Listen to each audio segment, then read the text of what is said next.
Our London correspondent, Jonathan Satradati. Good evening. Good evening. So, Jonathan, will Parliament get to vote on the government's plans for how the UK leaves the EU?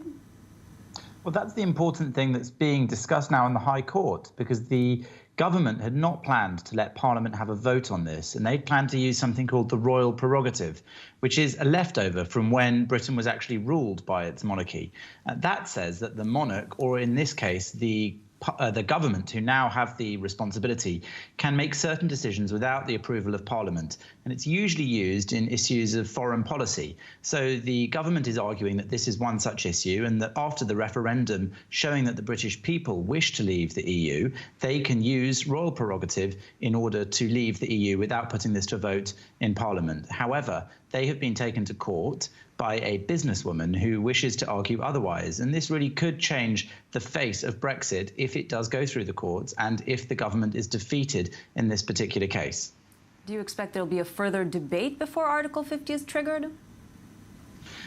So in general, there isn't meant to be any vote, whether there's debate or not within the Parliament. Obviously, that carries on day after day as different elements of Brexit are discussed. But the actual question of whether or not to trigger Article 50 of the Lisbon Treaty, which will see Britain begin that 2-year period of negotiation about the exit from Europe, that should not be something that the Parliament has a vote on, says Theresa May and her government.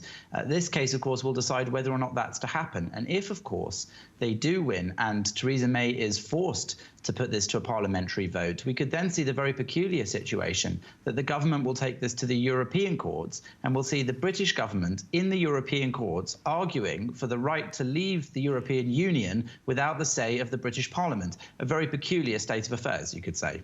Peculiar, but a form of democracy, I guess you could say. Jonathan Satradati, we'll leave it at that. Thanks, as always, our correspondent from London.